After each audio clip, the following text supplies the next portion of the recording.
Cheers! Cheers! Yay!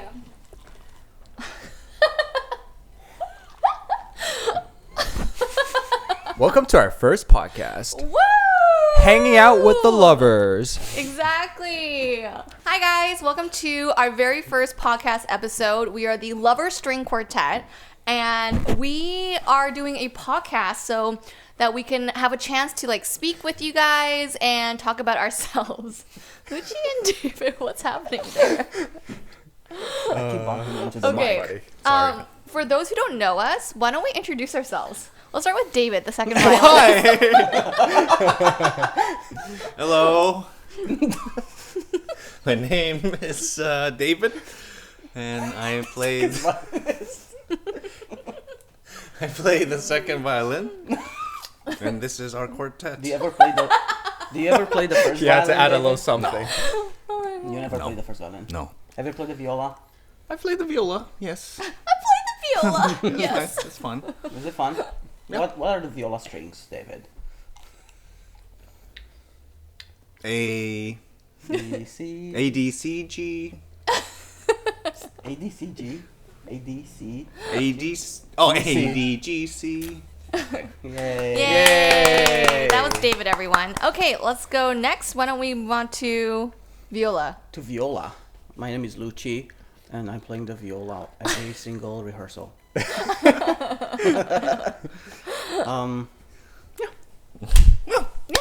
Nice!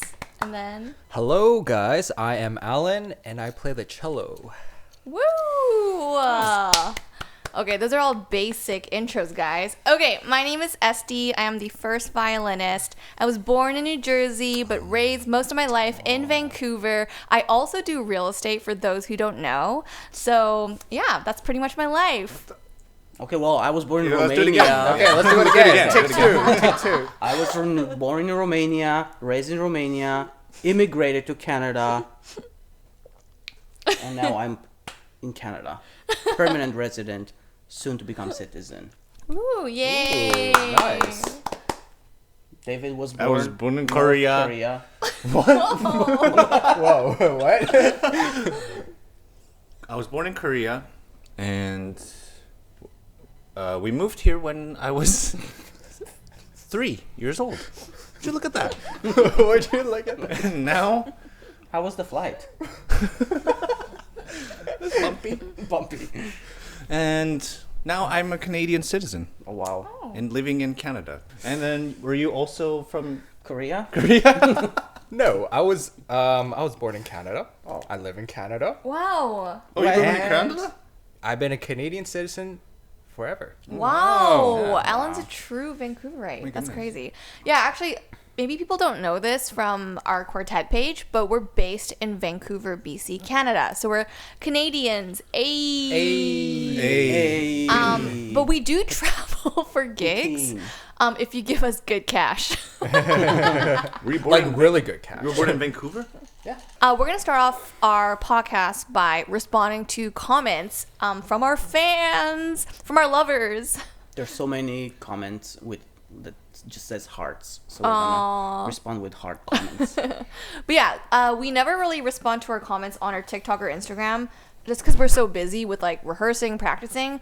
But this podcast gives us an opportunity to get back to you guys. So, Luci, I think you I have so many some comments. comments, So okay. can you ask it to us, and then we'll all kind of Okay. each take a turn to answer. All right, I'm gonna ask you the first comment. Let's see. The first comment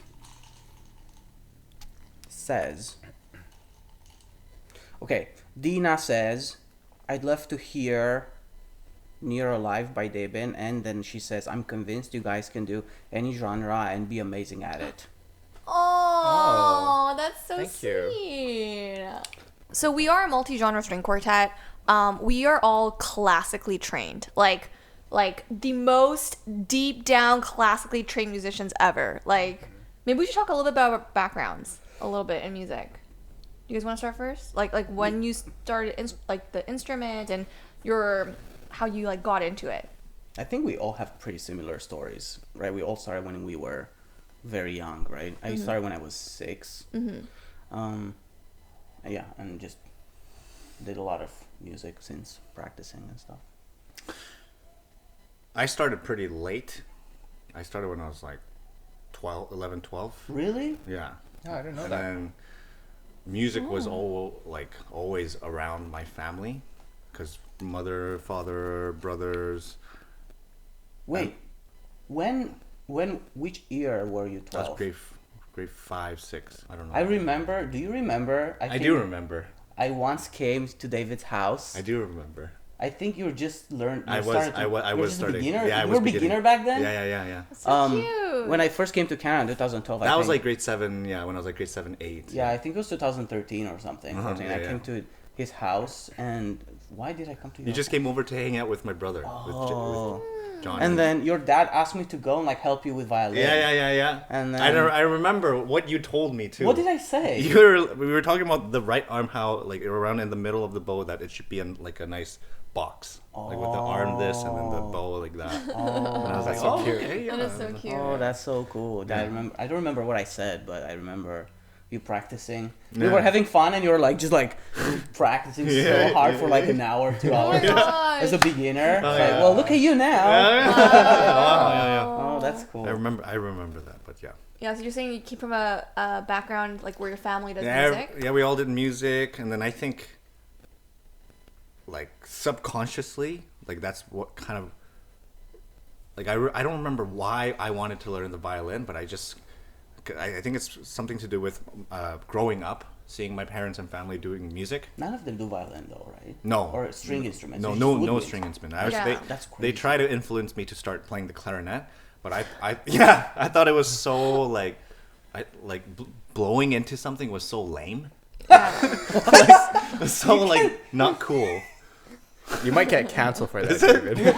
That's fine. You might get canceled. totally When fine. I was okay, a it's okay. kid, when I was Yeah, younger, yeah. obviously, Yeah. you know, now I think it's really cool. I mean, Yeah. it's like, yeah. And your brothers play Yeah, like clarinet yeah, and stuff. yeah. Yeah, exactly. No hate. And then I wanted to learn the violin, and I remember my brothers, because they were already in like college studying, you know, in New York, whatever. And then I remember them telling me like, because I knew immediately I wanted to like kind of do it seriously, like, and I started late and I was young, and they're like, great, yeah. I remember them telling me like, it's not, you should just not do it, like you should stop and just you know, don't even consider it. Wow. And telling me stuff like that when I was in like grade 6, 7.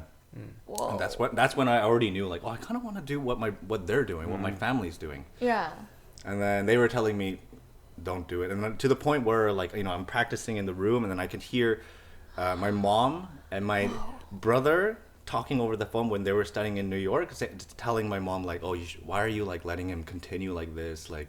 Oh my gosh. And then like I'm like, So they eavesdropping. didn't. Your family didn't believe in you. No one did. Oh my And then gosh. that actually gave me a little bit of motivation, like, oh, I'll show you. And then, Yeah. I had a teacher Oh. like that didn't Really? believe in me, and I had the same thing. I like I'm gonna show you. oh yeah. Wow. Wow. And then, yeah, it was like that. Oh my What a gosh. story. Dang. I was not expecting that. Yeah.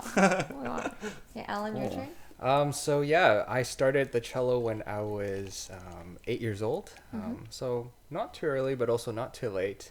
And I started because, you know, with like every Asian household, you know, we have someone that plays an instrument, right? Yeah. So my parents kind of forced that upon me at first, and I grew to like it as I got older. So I kept with it. Who plays Nice. instruments in your family? None of my parents, or no one at all, actually. Oh, it was just like a society, like just a community thing. That's right. Yeah. Oh, I see. So like, my parents were working most of the time, and I was just home alone, just like doing random stuff. So they're like, "How about you find a hobby?" That makes sense. Oh. So, wow. I picked up the okay. cello.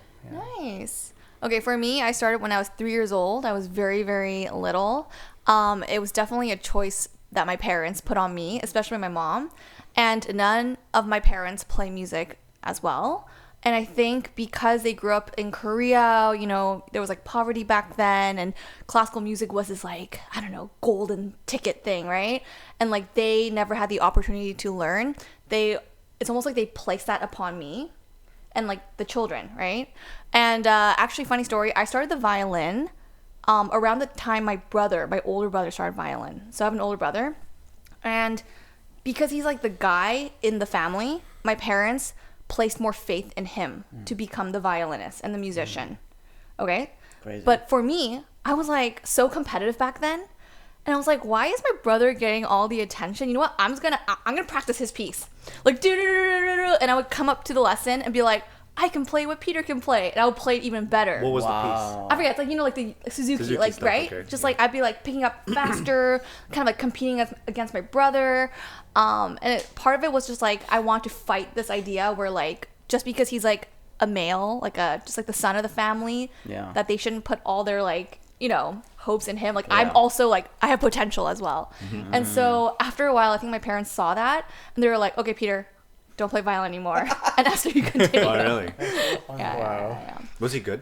He ended up playing cello. Oh, okay. So he didn't continue with it, but he was good. Like, Oh, he yeah. could still play. Oh, yeah. Yeah. Is he still playing today a little bit? A little bit, but not that Not much. really. Yeah. Just for fun. Yeah. So that's the story. But you're not the youngest of your family. No, I'm the second child. There's 4. Yeah. Okay. And then your parents, like, you started cello as a hobby because they thought you would be like lonely or bored. Yeah, I guess so. Yeah. Okay. Hey, actually, that kind of worked out. You met us, and now you're never lonely. Oh, would you look at that? And then Yeah. and then you like started getting into it. I started getting into it like in high school. Yeah. Like that's when I started to really like, okay, maybe I should practice because I have nothing else better to do. Wow. That was crazy. And then you were always into it as well, or were you like? I was very into it when I was young. And then in Romania, all of the teachers it was just coming out from communism era. So everyone was very kind of mean and very serious about what they're doing. So I had a teacher in my first year of ever playing violin, and she really inspired me. She really loved the instrument. She gave me a lot of passion for that. And then she had to leave, and then all my teachers after were really terrible. So I ended up quitting for like 6 years until I came to Canada and restarted playing again. So I did have like a downtime for about 6 years where I haven't played. Wow. Okay, I think we're ready for the second comment. Second comment. What was the first comment? Don't worry about Did it. we even start that? Yeah. The first one was the genre thing. Like someone said that. Yeah, what Okay. genre? Yeah. We can do any genre. Okay. There's a bunch of comments. Okay, there's actually one person, Livia Perez, and she's commented almost of each video of us, and she always asks us to play Eleanor Rigby by Cody Fry. But we've played it already, right? Wait, by Cody Fry. Oh, Oh, Cody Fry? Cody Fry. Oh, okay, maybe that's something different. Maybe it's a different thing. Okay, we're gonna look into that track and see how it goes and maybe do a recording. Actually, this brings up a good topic. We're actually starting our very own Patreon. Yay! So, Patreon is a platform where people can like subscribe to us, and we can like give them special access to like special clips or sheet music or stuff like that. And it's kind of like a fan base for like a community for our LOVURS String Quartet. So we can take special requests on our Patreon for our patrons, and we could do like, you know, cool videos just like for people who subscribe. So Right. it's a good idea. That's awesome. I can't wait for that. Yeah, I'm excited Yeah. too. We'll keep you guys posted. So look, there's a Eleanor Rigby. Anyways, so we should definitely look into it. Someone's asking us. Kel Villock is asking us where do we find our notes, our sheet music. Okay. So there's You want to answer? No, okay. you're the one that usually provides. Yeah, so I'm the one who provides the sheet music. Also, we'll have like special sheet music, you know, our own custom sheet music on our Patreon for our patrons to access. So that will be all set up and ready to go soon. So yeah. You guys just give me and my 3 friends inspiration on what to do with our future. Oh, That's sweet. Totsky or Totsky said that. So that's very nice. Cute. Well, part of why we're doing this and part of what keeps us going is people, like seeing people being inspired and happy, and they're like, oh, you know, there's lots of people saying like, oh, I'm so inspired right now to go practice my instrument, and so that's really nice. That's Yeah. why we play music. So I totally agree with you. Yeah. Yeah. Someone again said, I hope I can start my violin lesson too. Go practice. Get a teacher. Like right now. Get a teacher right now. It's never Actually, too late. yeah. We could also have educational like videos on our Patreon. Yeah, that'd be great. Yeah. To teach like our versions of teaching our Oh, instruments. like have tips and stuff. a master class. Wouldn't Like that be a- so cool? Whoa, what if we host a master class and we have a couple winners? An online master class, like Zoom over Yes, Zoom. and some winners can That like, would be so fun. oh, that'd yeah. be so awesome. Okay. Cool. Someone said, okay, Sainty said day 3 of requested Canon in D. Oh, please no, I don't want to play that. Oh my gosh, Canon in D. We should maybe do that on Patreon then. But Yeah. we're so tired of Canon in D. Literally every I day. love it. It's fun. It is Actually, very for nice, violins, we have a lot of fun. Actually, viola too. We Yeah. have like the fun line. Yeah. But then for canon D, the funny thing is Cello. cello. It's like 2 bars repeated over Yeah. and over and over. I'm the outcast. It's no Oh, fun. man. But yeah, we'll do it just for you guys. Okay. Teresa says y'all are my new favorite quartet. Aww. That's really nice. Okay, there's a comment here. Zam12. Does anyone play viola? Duh. I play viola. Just Luci. No one else. It's just Luci. Okay. Funny. Let's see. JJV. This is kind of funny. He said, if y'all ever had a concert, I'd do anything to come and watch. Oh, we actually had our own concert. Yeah, we did. I know, but it's all location dependent, right? Clearly That's not true. anything. But let's talk about our concert. We had our very first concert, the Valentine's special with the LOVURS String Quartet, and was that a clap? It was on Valentine's, so we all spent Valentine's together. It was very cute. Do you want to talk about how the concert went, boys? It was great. Yeah, we had a great time. It was very successful. And Esther went, a lot of work. She put in a lot of work and time for us, and it was sold out. Sold out. And It was kind of cool, like how we ended up playing at that flower shop. Yeah, that journey. Yeah. Yeah, do you want to talk about it a little bit? I think we had a gig. Yes. They asked us. Oh, it was a new flower shop. They just opened up. Yep. And they asked us to play a gig there. Right. And the location was so cool. It was like a big space, and I think was your idea. Yeah, I was like, ooh, I see potential. Esther, in this. because she's a real estate person.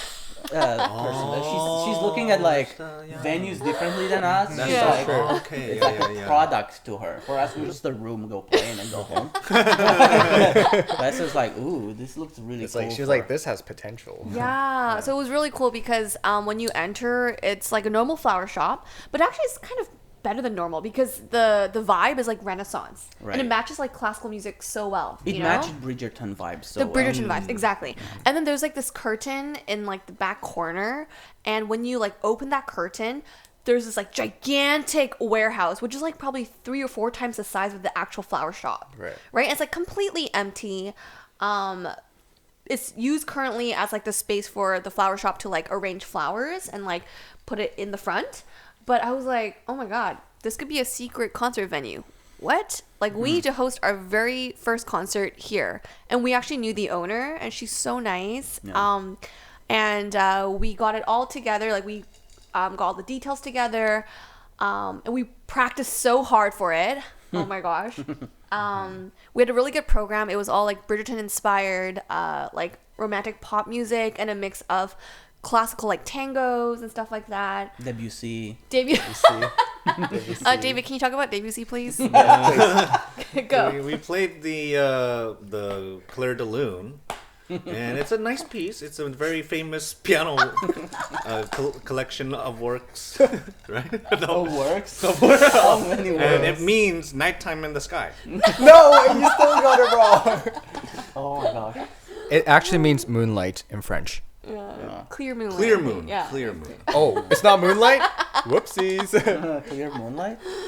But yeah, so we had a good program, and it was kind of fun because like it was the first time we really invited our community to come watch us, like our close community, and they kind of like they knew we were like doing this online as a content creating thing, but they've never heard us play together like in person, right? Yeah. And so when we executed it, I think they were very like surprised, Right. like pleasantly surprised. Yes.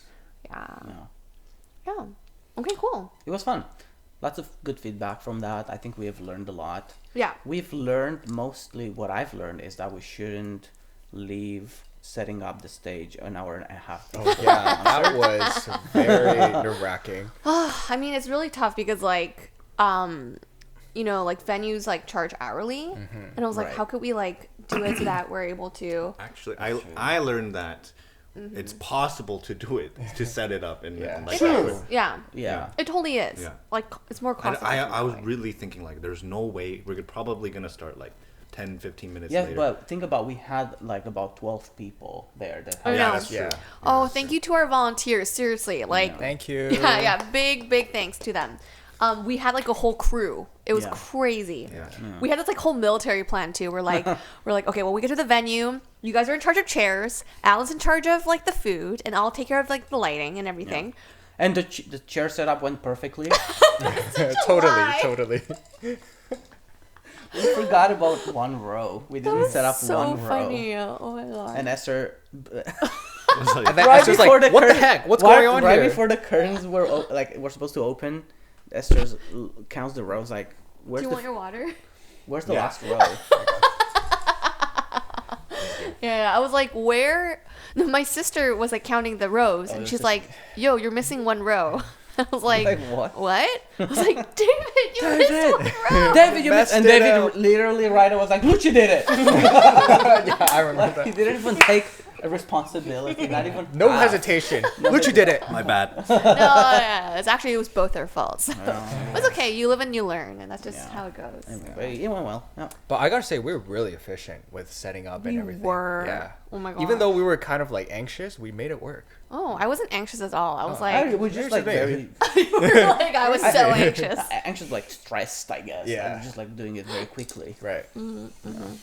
It was funny because Dayon and your Ben? brother And Andrew? and Andrew. Okay. Tell me. What's up? I was setting up like literally like close to them, and they were so like they were just taking their time. Oh, They like were- just Oh my God. They were talking and, chatting. like, The whole, everyone was stressed, like running around. They were just talking about like their life and their careers, and, giving each other tips, and just like hilarious. I was. I mean, they're not the ones performing. No, I know, Yeah. which was fine. I was thinking, this is so cool. None of us were saying nothing, like anything. Yeah, I know, because I we're was so busy. focused, We're yeah. so Yeah, focused. yeah, It was, yeah. I was like, oh, this is kind of like having like the radio going, just kind of listening to a conversation while it was kind of nice. Yeah, it was like calming, right? It was very calming to be around them. Yeah. Yeah, they were so calm. They, They were were like so not chill. stressed. They had no idea what was in store. Like, That was so funny. That But is it's okay. I mean, really there was funny. other 10 people there. So. yeah. Nice. And then right after that, we actually had another show the next day in Whistler. And we had to like do a completely different program. It was like an all Vivaldi program. So it was like a crazy weekend for us. Insane. And talking about different genres and different audiences for different genres. That was so crazy to notice. Yeah. Like, yeah. We've done this Taylor Swift concert in Yeah. Whistler, and then just like pop music and stuff. And that Saturday we've done the Vivaldi season, which is like such a classical staple. Yeah.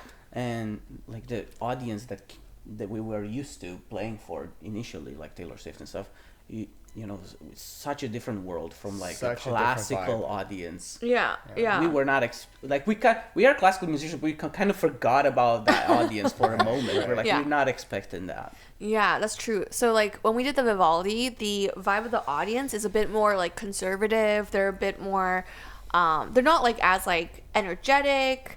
But they still cheered for us, and yeah. I feel like they're just kind of like an older crowd where they have like less energy to cheer, but I think they really enjoyed our performance. Yeah. So Yeah.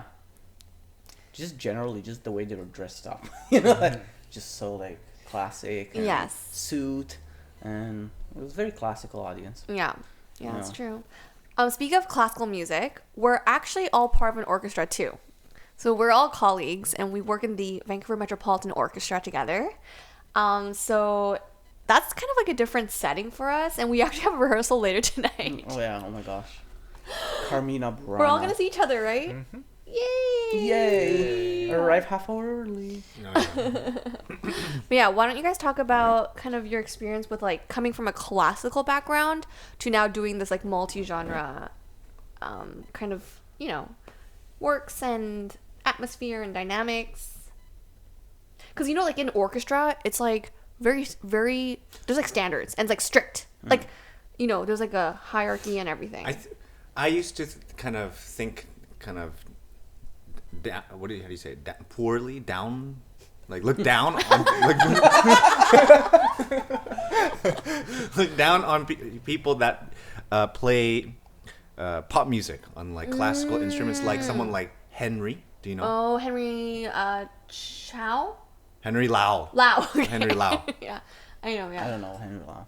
yeah. Is this kind of K-pop guy that Yes, plays I know. violin? I know who you're talking about. And then yeah. I was like, oh, I don't know, like, why is that so Yeah. impressive? It's not. It's like what anyone could do that. Yeah. And then actually playing it, like trying it out, playing it myself is actually like it's so much more pleasure than playing like classical. I feel like I get to actually. I feel like I Yes. enjoy playing more than like strictly classical stuff. Is it because you're not thinking of your actual rules? Yeah, anymore? exactly. I'm just doing whatever, You're just playing the enjoying. music. Yeah, I'm just playing the music.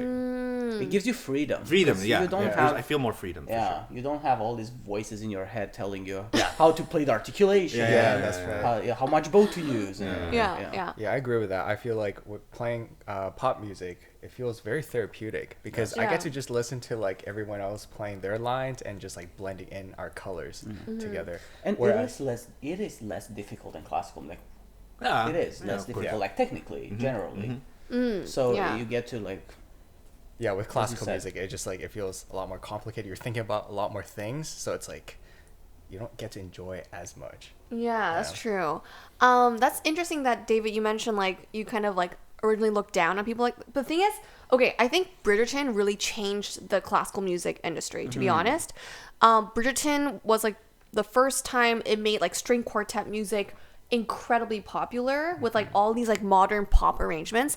I remember when I first watched like the first season, they had like Ariana Grande's "Thank You Yeah. Next" or something like that, right? Like during like a ball scene. And I was thinking like, whoa, that sounds so weird. Like I'm like a violinist and like I'm so familiar with that like tone and the sound, but then like playing it in that kind of group setting is just like kind of unique. Like it's kind of very different, right? And it created this like rise in like popularity for like string quartets. And when we started like our quartet, what I came to realize is like it's really important for us to like to have high standards even in this pop easy music like arrangements. it's not. Yeah. The fact that we're able to like we're like high level, you know, classically trained musicians, right? And we're bringing that into a genre where maybe people don't have that kind of background, right?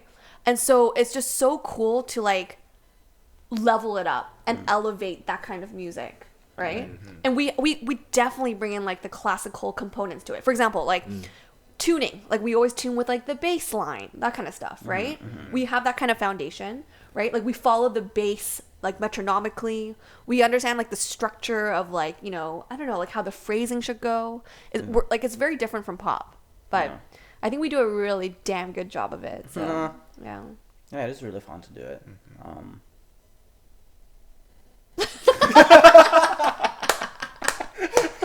I thought you were gonna go somewhere with that. No, I was gonna go somewhere, but I just kind of blanked. Actually, I know what I was gonna say.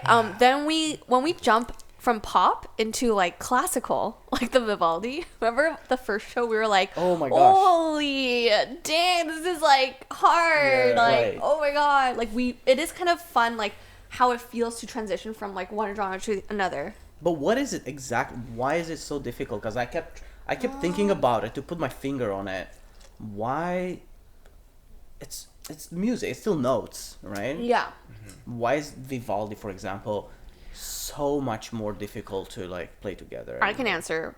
I think one reason is there's like a standard, like one type of way Vivaldi should really sound. Like classical music, I always feel like either you sound similar in this range. If you're any like different with your interpretation, it's not good. Right? Whereas pop, when we do like these like, there's like different ways to feel it.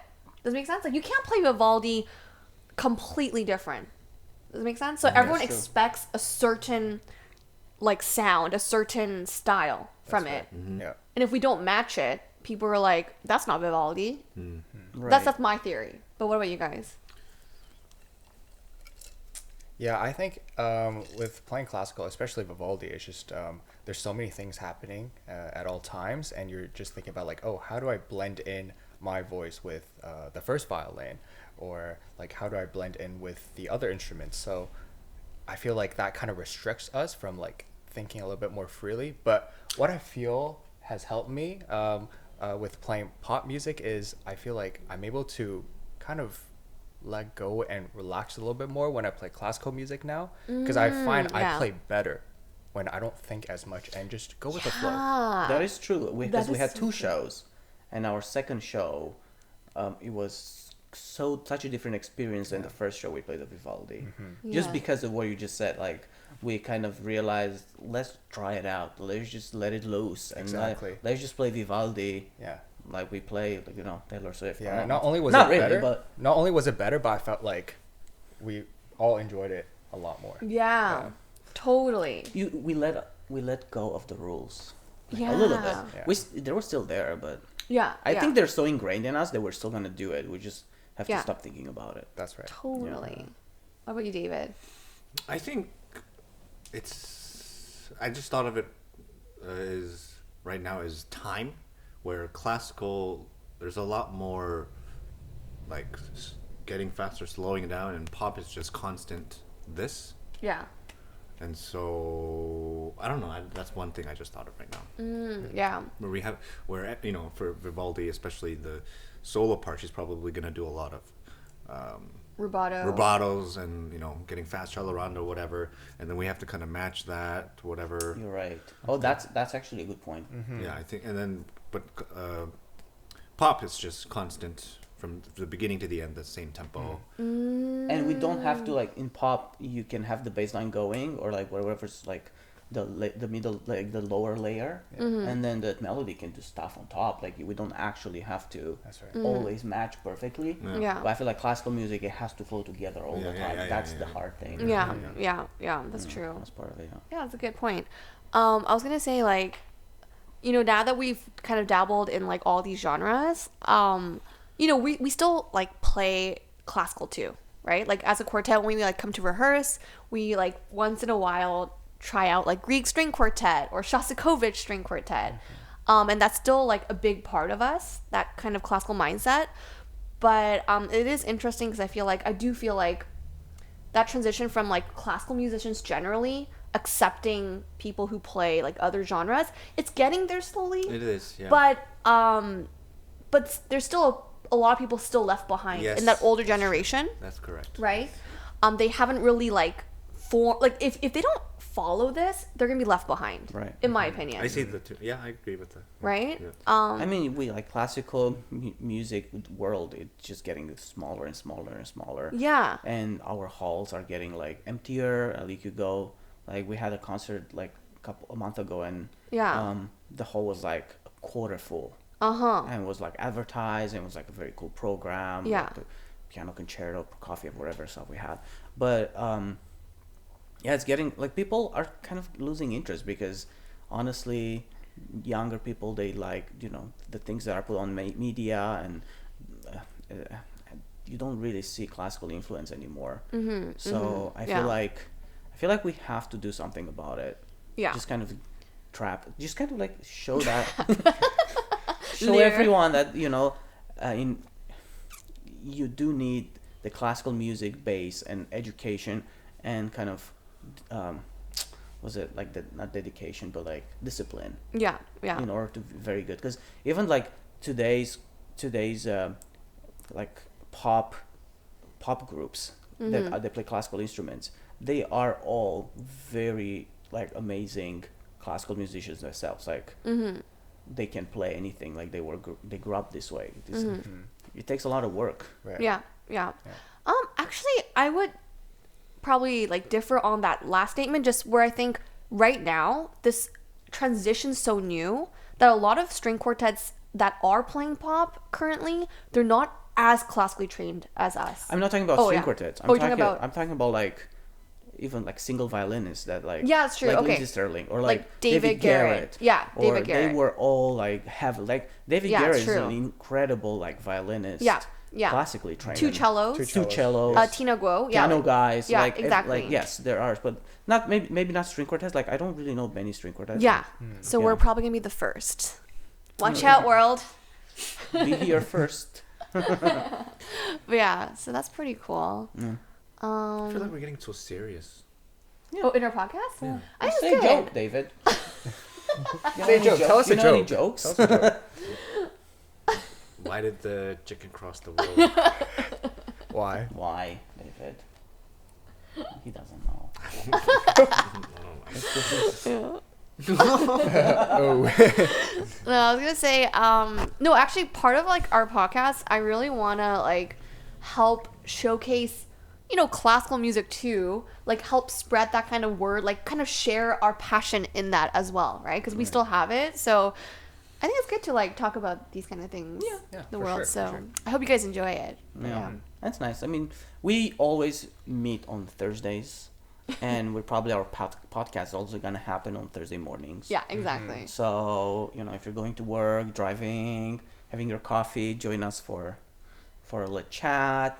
Yeah. And usually after our podcast, we're gonna start our rehearsal. So it's actually the podcast is such a natural thing to what we're actually doing. We're always meeting. We always have our coffee in the morning. We chat. Yeah. So might as well put on some mics and have audience, you guys, come and like hang out with us. Exactly.